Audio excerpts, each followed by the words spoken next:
past, present, and future. These terms are nothing but an illusion. Time यानी कि समय हर किसी के पास है, पर कोई उसे छू नहीं सकता। आपने कभी सोचा है कि टाइम असल में होता क्या है?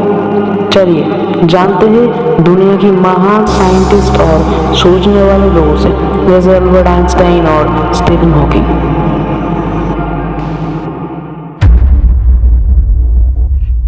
So hey there, myself Dishan. तो चलते हैं अपना मेन टॉपिक के अंदर. First of all, Isaac Newton. So according to Newton, this time is absolute. It doesn't wait for anybody. It always flows. जब तुम सोते हो तब भी ये टाइम चलता है, जब तुम काम करते हो तब भी ये टाइम चलता है. ये time is same for everybody, each and everybody. Okay, so that's it. So now let's come to Albert Einstein. According to Einstein, this time is totally relative. यानी कि हर एक इंसान के लिए ये टाइम अलग अलग होता है.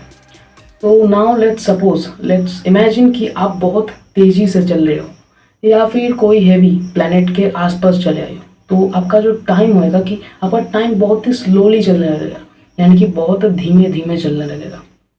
After that, what you need to know, this theory is called time dilation. And Albert Einstein एक टाइम के मतलब अबाउट टाइम एक स्टेटमेंट दिया था कि past, present and future this terms nothing but an illusion. So ये statement के जरिए आई थिंक आप सब लोग समझ सकते हो कि what was the thought of Albert Einstein about time. So that's it about Albert Einstein. So now let's talk about Stephen Hawking. Sir ने बोला कि जो टाइम है यानी कि समय, इसका उत्पत्ति हुआ था बिग बैंग से. बिग बैंग के पहले टाइम नाम का कुछ था ही नहीं. सर ने एक थ्योरी बोला जिसके माध्यम ने उन्होंने बोला एक नया चीज़, लाइक एक इमेजिनरी टाइम के बारे में.